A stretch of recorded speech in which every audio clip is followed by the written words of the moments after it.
नमस्कार। मध्य प्रदेश शासन संस्कृति विभाग द्वारा आयोजित कार्यक्रम श्रृंखला गमक में आप सभी का हार्दिक अभिनंदन है, हार्दिक स्वागत है। जैसा आप जानते हैं, कोरोना काल में भी मध्य प्रदेश के संस्कृति विभाग ने कार्यक्रमों का सिलसिला यथावत रखा है। इसी कड़ी में आज साहित्य अकादमी द्वारा प्रस्तुत कार्यक्रम गमक में हम 2 प्रस्तुतियों का लुत्फ उठाएंगे। पहले क्रम में होंगे इंदौर के श्री विनीत शुक्ला और उनके साथी, जो लेकर आए हैं साहित्यिक सांगीतिक प्रस्तुति यादें बचपन की। और दूसरे क्रम में हमारे बीच में होंगी ज्योत्सना सोहनी, जो नृत्य नाटिका के जरिए मध्य प्रदेश के साहित्यिक और सांस्कृतिक वैभव का परिचय देंगी। नृत्य नाटिका मध्य प्रदेश का सांस्कृतिक वैभव। हम प्रस्तुतियों का सिलसिला शुरू करें, इसके पूर्व मैं साहित्य अकादमी के निदेशक डॉक्टर विकास दवे से अनुरोध करूंगा कि वे स्वागत वक्तव्य दें।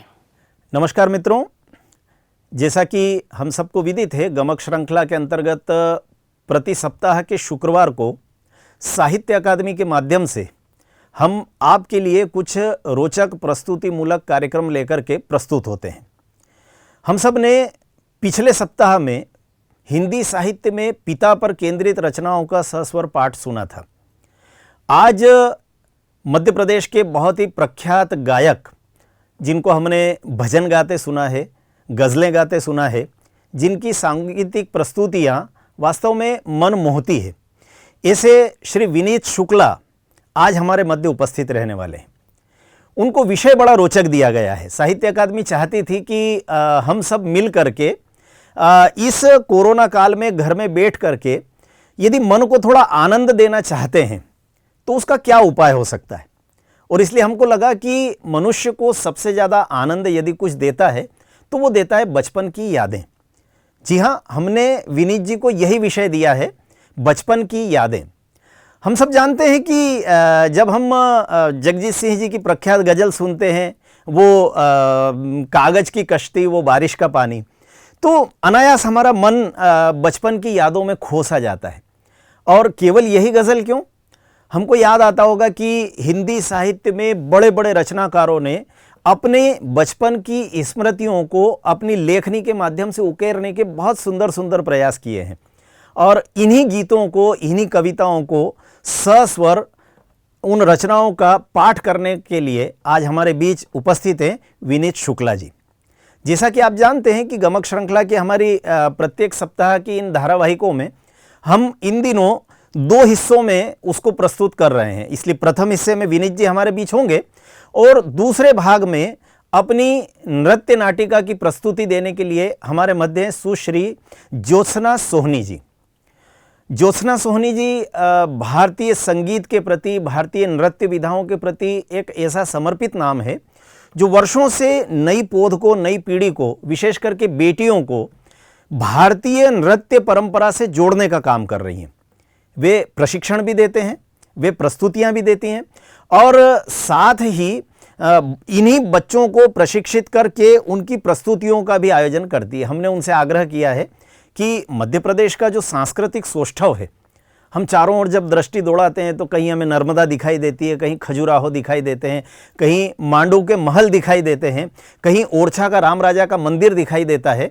और इन सब के मध्य इस संपूर्ण मध्य प्रदेश के सांस्कृतिक सौष्ठव को नृत्य नाटिका के माध्यम से प्रस्तुत करना निश्चित ही ये हम सबके लिए एक अनूठा और आनंददायक अनुभव होगा। आइए आनंद लेते हैं ज्योत्सना जी की इस प्रस्तुति का आज के इस धारावाहिक में। धन्यवाद। नमस्कार साहित्य प्रेमियों, संगीत प्रेमियों और संस्कृति प्रेमियों। आज इस बहुत ही महनीय मंच पर गमक जैसे महनीय प्रकल्प के अंतर्गत आज मैं विनीत शुक्ला अपने साथियों के साथ उपस्थित हूँ। सबसे पहले तो मैं आभार प्रदर्शित करता हूँ साहित्य अकेडमी मध्य प्रदेश शासन, मध्य प्रदेश संस्कृति परिषद, श्रद्धेय विकास जी दवे भाई साहब का, जिन्होंने आदेशित किया है आज प्रस्तुतियों के लिए। विषय भी बहुत महत्वपूर्ण है, बचपन से संदर्भित यादें।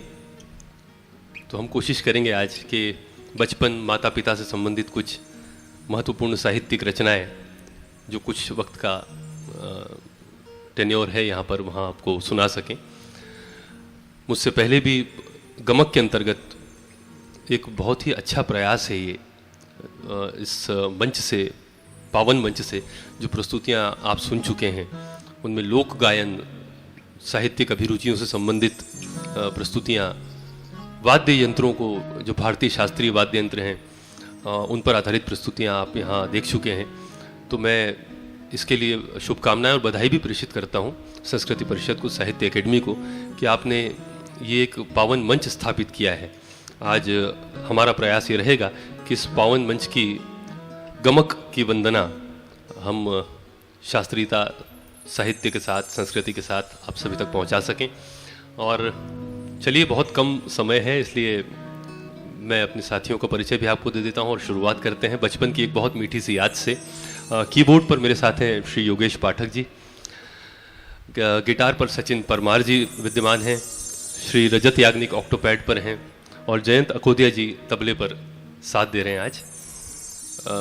देश के ख्यातनाम कलाकार ये सभी साथी हैं मेरे साथ।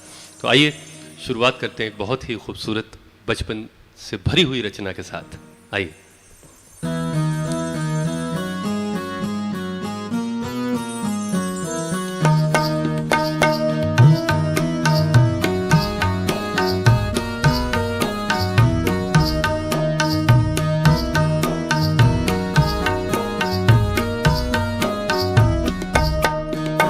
ये दौलत भी ले लो, ये शोहरत भी ले लो, ये दौलत भी ले लो, ये शोहरत भी ले लो, भले छीन लो मुझसे मेरी जवानी, मगर मुझको लौटा दो बचपन का सावन, मगर मुझको लौटा दो बचपन का सावन।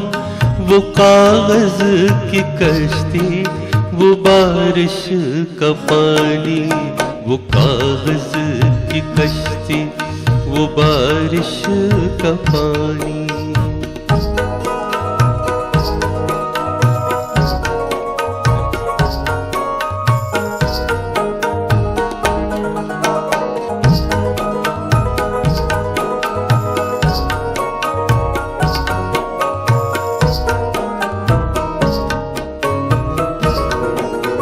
मोहल्ले की सबसे पुरानी निशानी, वो बुढ़िया जिसे बच्चे कहते थे नानी, वो नानी की बातों में परियों का डेरा, वो चेहरे की झुर्रियों में सदियों का फेरा, भुलाए नहीं भूल सकता है कोई, भुलाए नहीं भूल सकता है कोई। वो छोटी सी रातें, वो लंबी कहानी, वो छोटी सी रातें, वो लंबी कहानी, वो कागज की कश्ती, वो बारिश का पानी।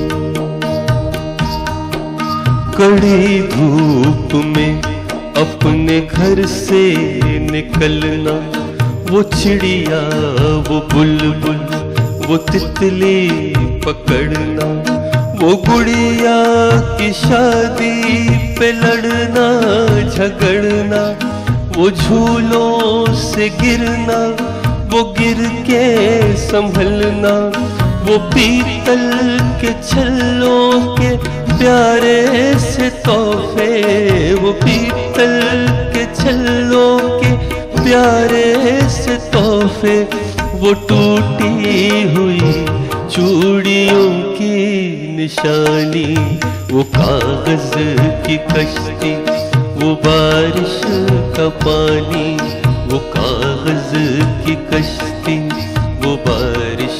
का पानी।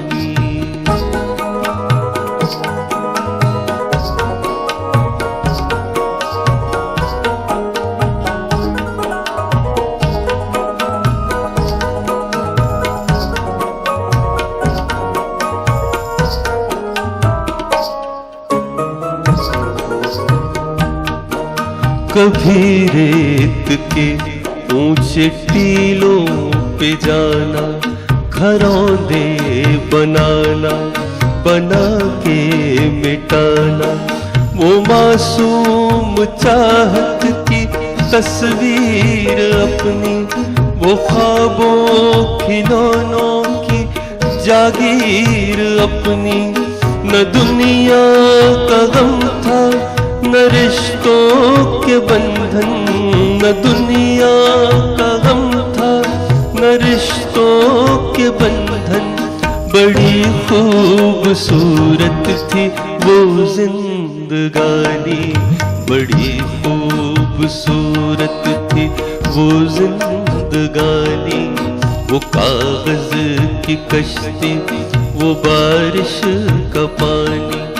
ये दौलत भी ले लो, ये शोहरत भी ले लो, भले छीन लो मुझसे मेरी जवानी, मगर मुझको लौटा दो बचपन का सावन, मगर मुझको लौटा दो बचपन का सावन।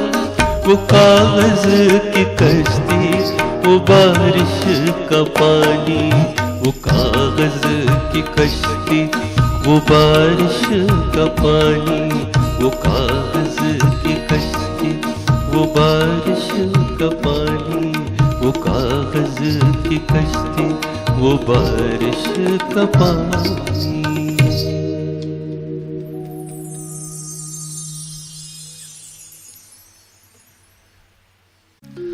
तो जिस सब्जेक्ट की हम लोग बात कर रहे हैं उस पर एक बहुत महत्वपूर्ण गज़ल है भारतीय गज़ल के संदर्भ में, और मेरे महबूब शायर बड़े भाई श्रद्धेय आलोक श्रीवास्तव जी की ये रचना जो पूरी दुनिया में पसंद की जाती है। मैंने इस कोशिश की है इसे कंपोज करने की और आप सभी तक पहुंचाने की। सब्जेक्ट वही है, बचपन से जुड़ी सबसे पहली और महत्वपूर्ण चीज़ होती है माँ।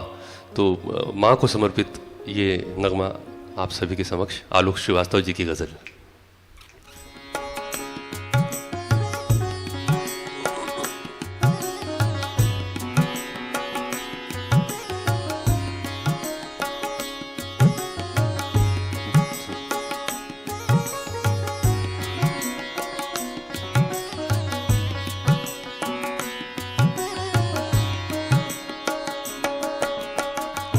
धूप हुई तो आंचल बनकर कोने कोने छाई अम्मा।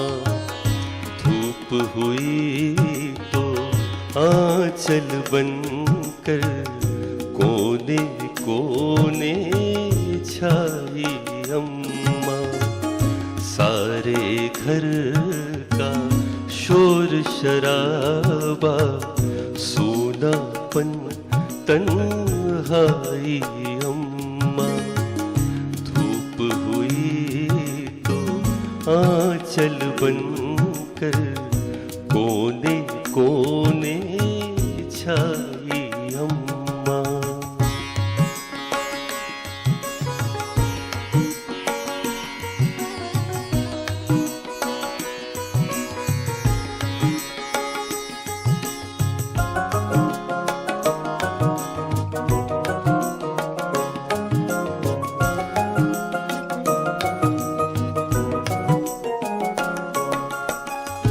उसने खुद को खोकर मुझ में एक नया कार लिया है।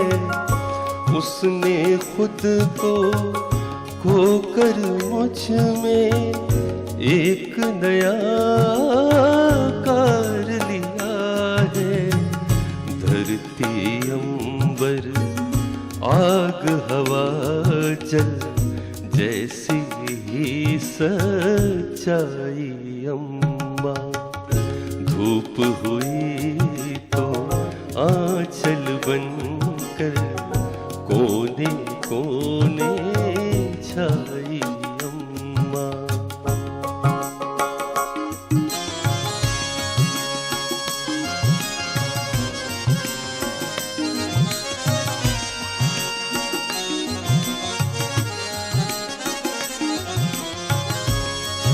खूबसूरत शेर गजल का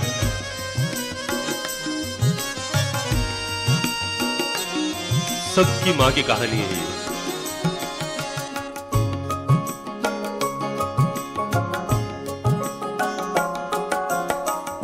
घर में झीले रिश्ते मैंने लाखों बार उधड़ते देखे।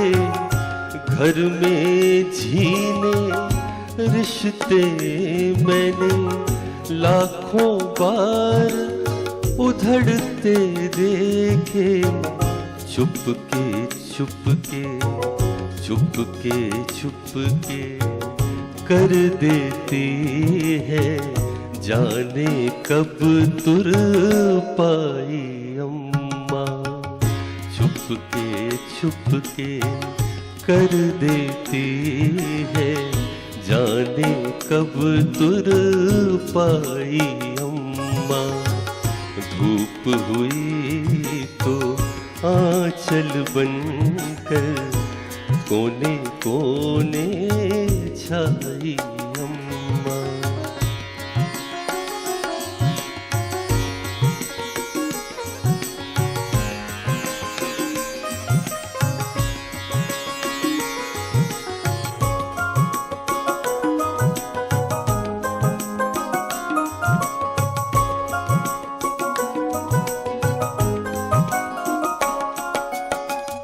सारे रिश्ते जेठ दोपहरी, गर्म हवा तिश अंगारे।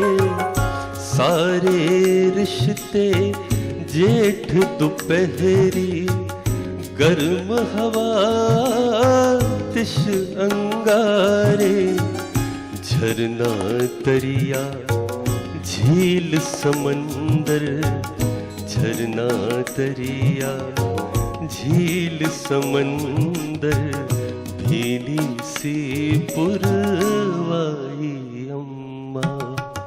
झरना दरिया झील समंदर, भीनी सी पुरवाई अम्मा।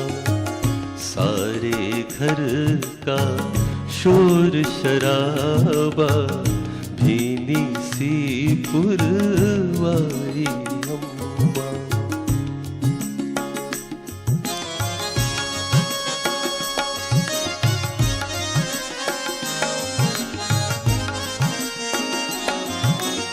ये वो शेर है जिसके कारण आलोक जी पूरी दुनिया में सुने जाते हैं।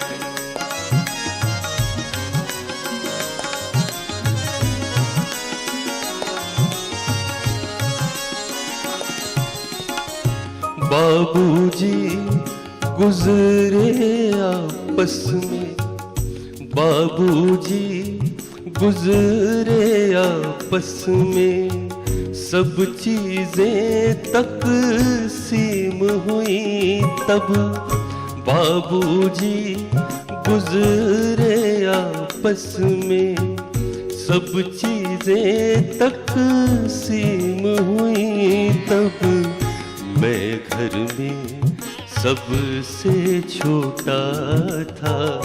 मैं घर में सबसे छोटा था, मेरे हिस्से आई अम्मा।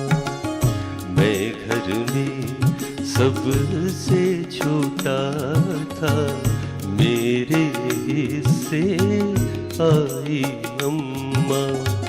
सारे घर का शोर शराबा, सूनापन तन्हाई अम्मा। धूप हुई तो आंचल बनकर कोने कोने छाई अम्मा।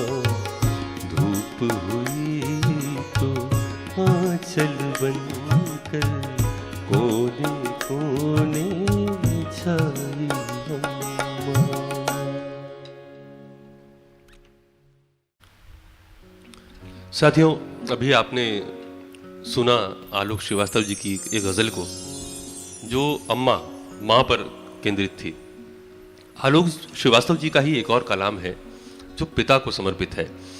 हम जो कि बचपन की बातें कर रहे हैं और बचपन में जैसे जैसे हम बड़े होते जाते हैं, पिता का कैरेक्टर हमारे लिए बहुत बड़ा होता जाता है ज़िंदगी के कैनवस पर। और पिता की शख्सियत पर जो बहुत महत्वपूर्ण बातें भारतीय साहित्य में लिखी गई हैं, उनमें आदरणीय आलोक श्रीवास्तव जी की ये गज़ल बाबूजी को जो समर्पित है, ये भी मैं आपको ज़रूर सुनाना चाहूँगा, क्योंकि आज का सब्जेक्ट ही ऐसा है, बचपन और माता पिता बहुत महत्वपूर्ण हस्ताक्षर हैं। जो युवा साथी इसे सुन रहे हैं, मैं उनसे अनुरोध करता हूँ कि अपने बचपन की यादों को सहेजे हुए, समेटे हुए अपने माता पिता के चरणों में हमेशा वंदना करें, क्योंकि जब वो याद आते हैं तब एक बहुत बड़ी चीज़ होती है ज़िंदगी में। तो आइए बाबूजी को समर्पित आलोक श्रीवास्तव जी की रचना आप सभी तक पहुंचाते हैं।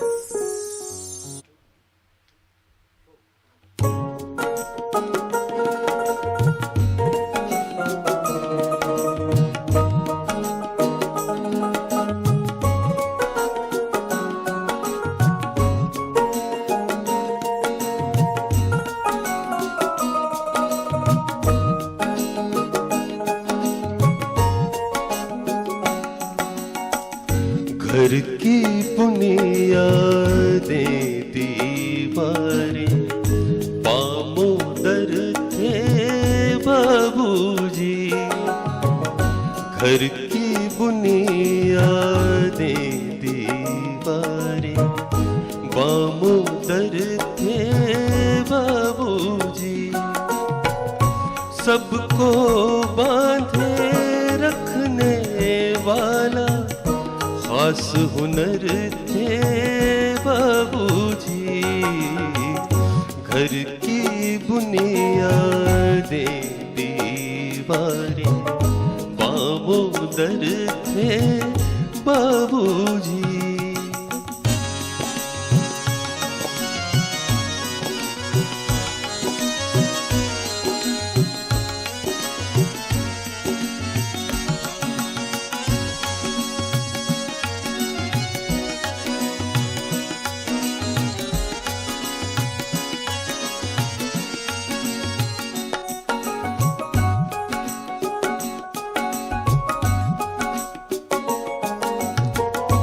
तीन मोहल्लों में उन जैसी कद काठी का कोई न था।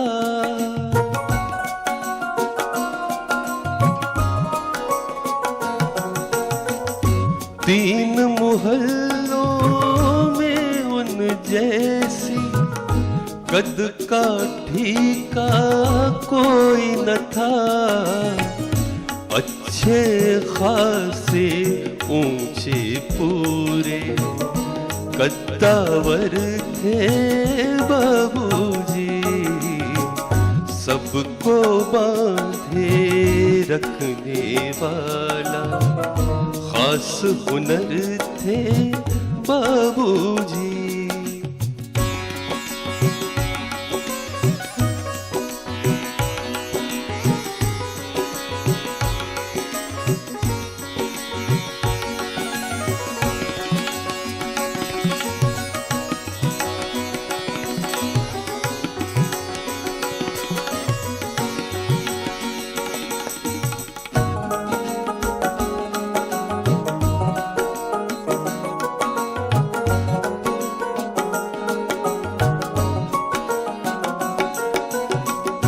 अब तो उस सोने माथे पर कोरेपन की चादर है।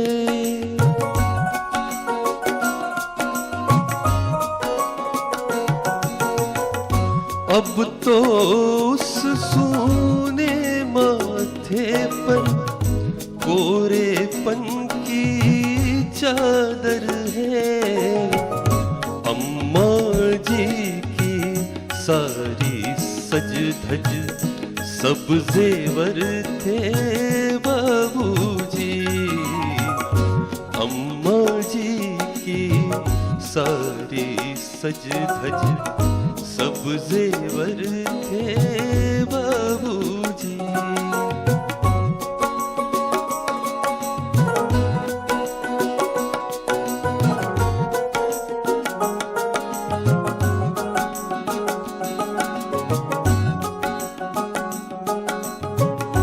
भीतर से खालिस जज्बाती और ऊपर से ठेठ पिता।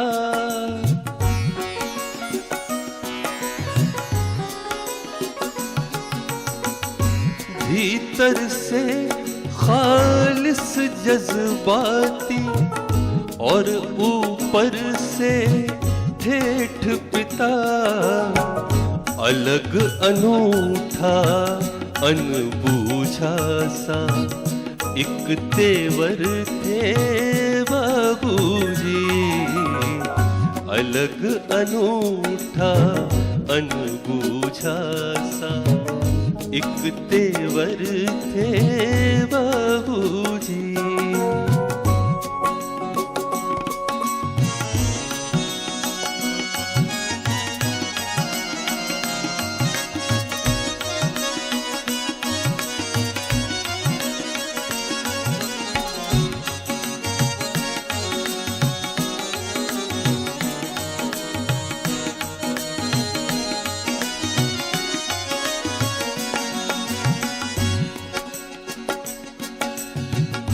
कभी बड़ा सा हाथ खर्च थे, कभी हथेली की सूजन।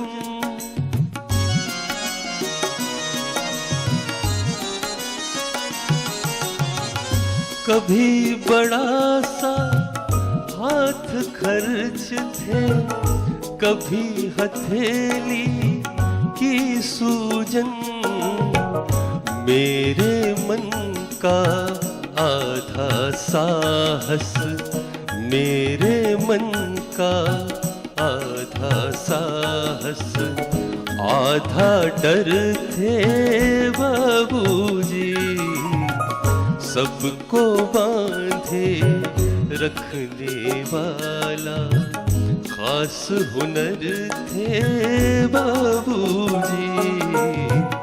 घर की बुनियादें दीवारें बामोदर थे बाबूजी। बामोदर थे बाबूजी, बामोदर थे बाबूजी। बहुत शुक्रिया दोस्तों।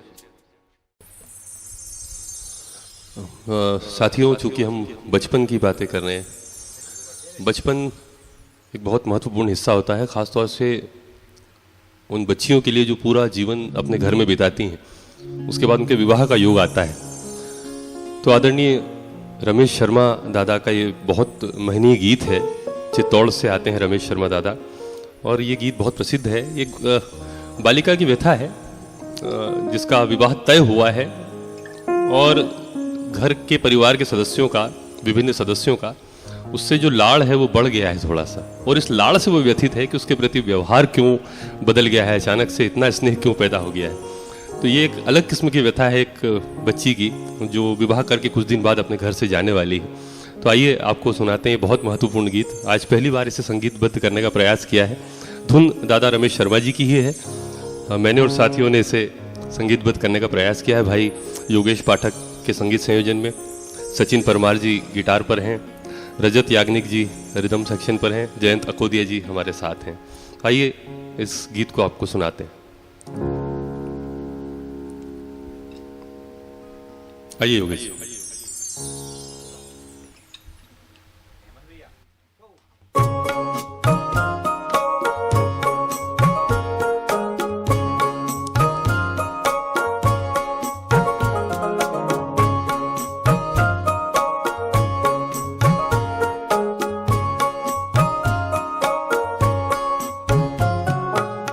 साझी धूप मुझसे रखते, मुझको भी जलने देते। कच्ची पक्की डगर पे संग संग कुछ दिन चलने देते।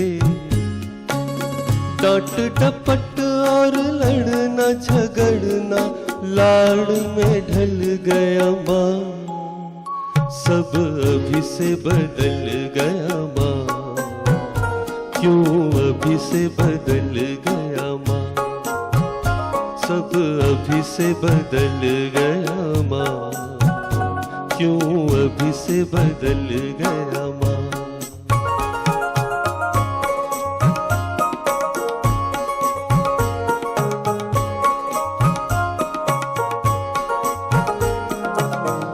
वो ही देहरी द्वार खिड़कियां तू बदली ना बदली में, दिन भर उथल पुथल घर करती तेरी बिटिया पगली में। लाड़ चाहती थी मैं कल तक, आज लाड़ को सहती हूँ, अपने आंगन के अपनों में मेहमानों सी रहती हूँ। आते आते कल आएगा, आज फिसल गया माँ, सब अभी से बदल गया माँ, सब अभी से बदल गया माँ, क्यों अभी से बदल गया माँ, सब अभी से बदल गया माँ।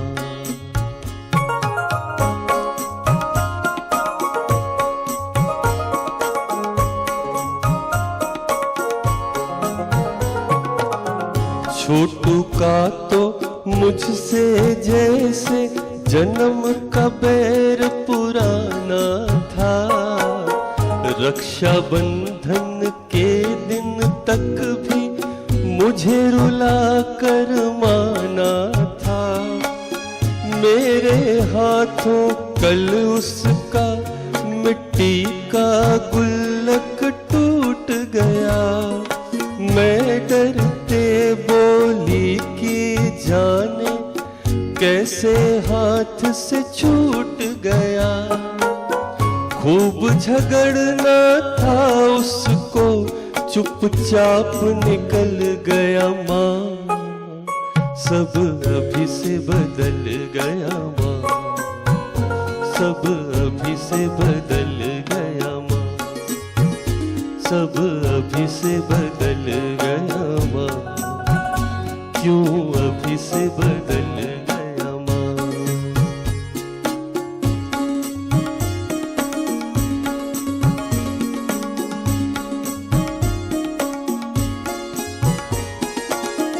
पहले पापा बात बात पर हाथ है तंग बताते थे, मेरी मांगी चीजें कितने कितने दिन नहीं लाते थे। अनचाहे बिन मांगी चीजें अब तो घर में आती हैं, लेकिन भैया की फरमाइश पापा से छुप जाती है। भैया को साइकिल दिलवाना फिर से टल गया माँ, सब अभी से बदल गया माँ, सब अभी से बदल गया माँ, क्यों अभी से बदल गया माँ, सब अभी से बदल गया माँ, सब अभी से बदल गया माँ, क्यों अभी से बदल गया माँ, क्यों अभी से बदल गया माँ, क्यों अभी से बदल गया माँ।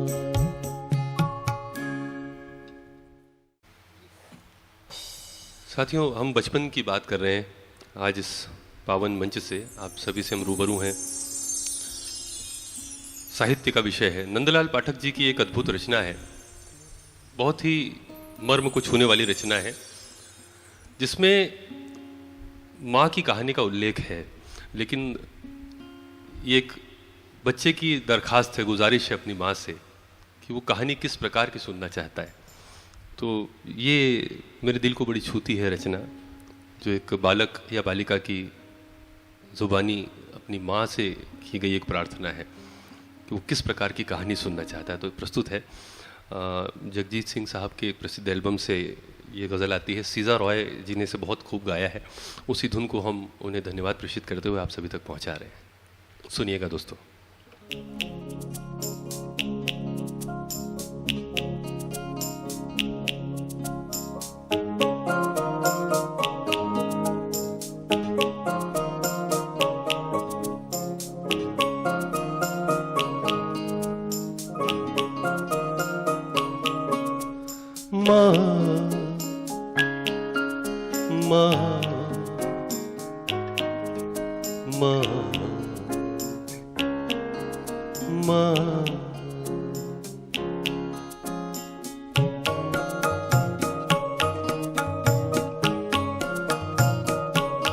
माँ सुनाओ मुझे वो कहानी जिसमें राजा न हो रानी। माँ सुनाओ मुझे वो कहानी जिसमें राजा न हो रानी।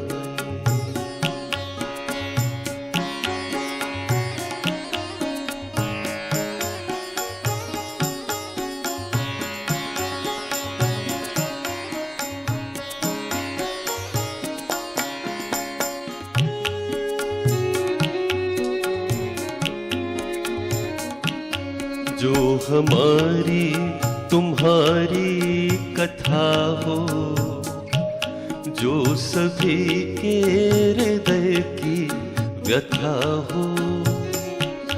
जो हमारी तुम्हारी कथा हो, जो सभी के हृदय की व्यथा हो। गंध जिसमें भरी हो धरा की, बात जिसमें न हो अप्सरा की। वो न परियां जहां आसमानी। माँ सुनाओ मुझे वो कहानी जिसमें राजा न हो रानी। माँ सुनाओ मुझे वो कहानी जिसमें राजा न हो रानी।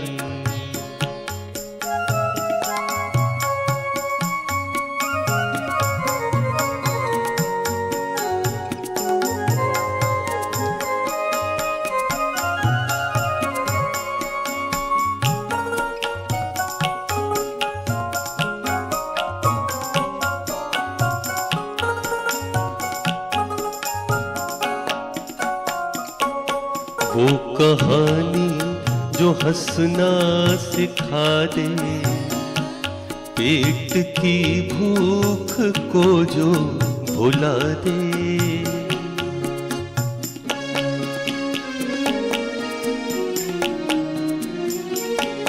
वो कहानी जो हंसना सिखा दे, पेट की भूख को जो भुला दे।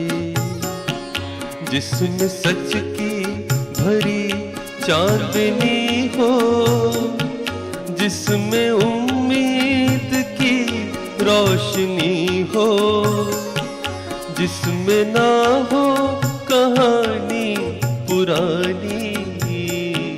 माँ सुनाओ मुझे वो कहानी जिसमें राजा न हो रानी। माँ सुनाओ मुझे वो कहानी जिसमें राजा न हो रानी।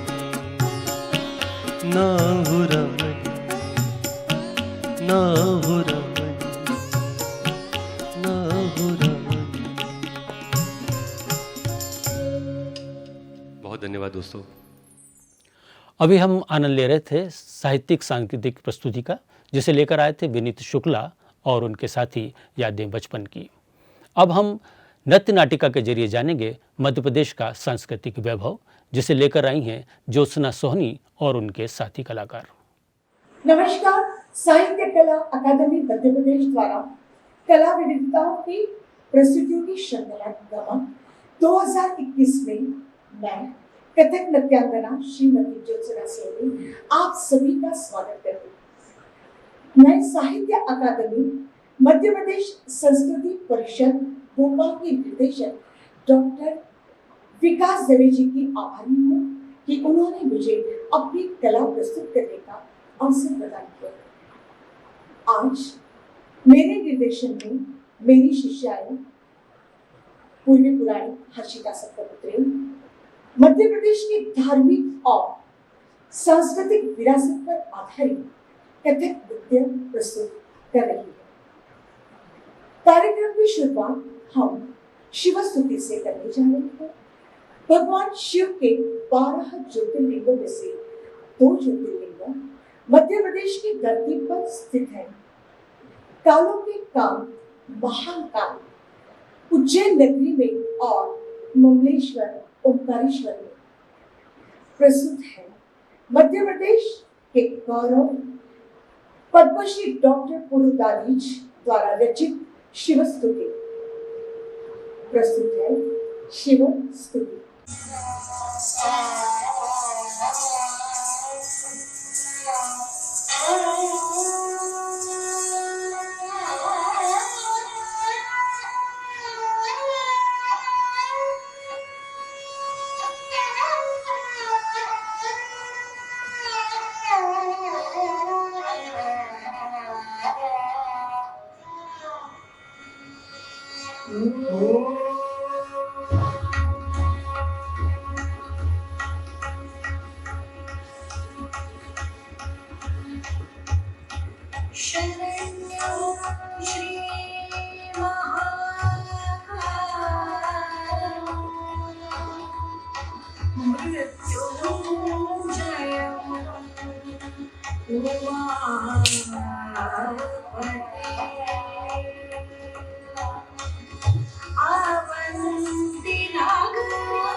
वंदे देवं महेश्वरम्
स्तुति के पश्चात अब पुण्यश्लोक मां अहिल्या ने उनके विवाह के पश्चात मालवा की पावन नगरी इंदौर में प्रथम प्रवेश किया था।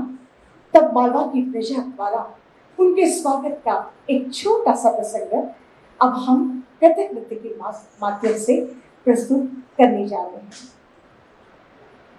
इस रचना को स्वर एवं संगीतबद्ध किया है दीपा शानी जी ने।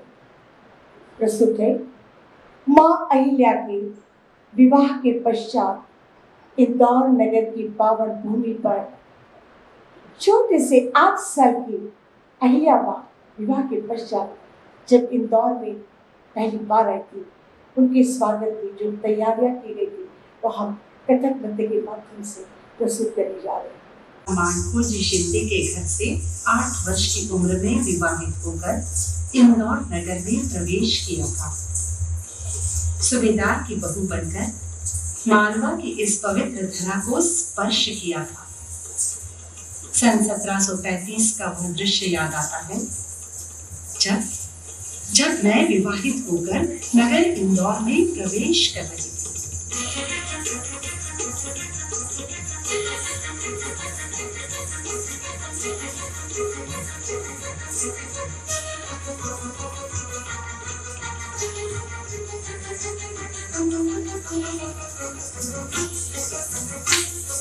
स्वागतम शुभ आगमन, स्वागतम शुभ आगमन।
माँ अहिल्या की भगवान शिव और माँ नर्मदा पर असीम आस्था थी। ये उनके लिए शक्ति एवं प्रेरणा के स्रोत थे। इसीलिए माँ अहिल्या ने होलकर की राजधानी इंदौर से नर्मदा नदी के किनारे स्थित महेश्वर में स्थानांतरित कर दिया।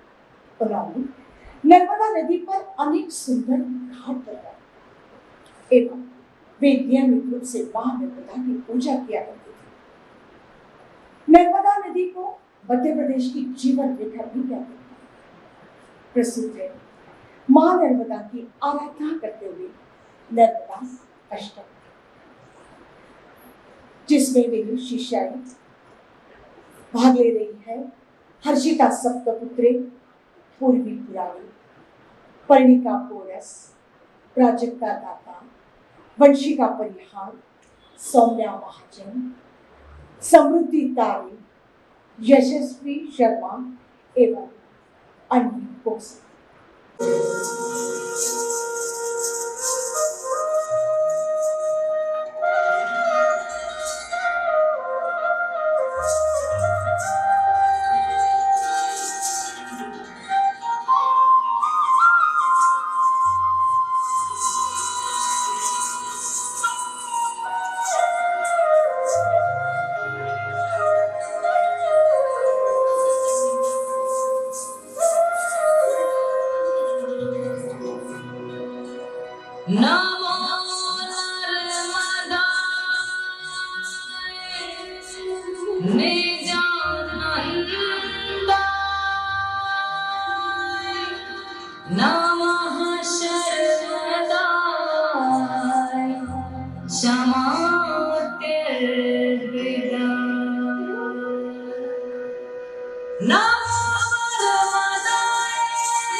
चक्र चक्र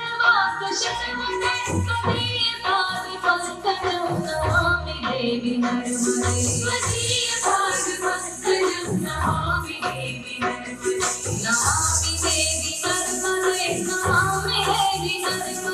नमामि देवी नर्मदे नमामि देवी नर्मदे नमामि देवी नर्मदे त्वदीय पाद पंकजं नमामि देवी नर्मदे त्वदीय पाद पंकजं नमामि देवी नर्मदे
तो दर्शकों, आज की प्रस्तुति यहीं विराम लेती है। कल आपसे फिर मुलाकात होगी। तब तक के लिए इजाजत दीजिए।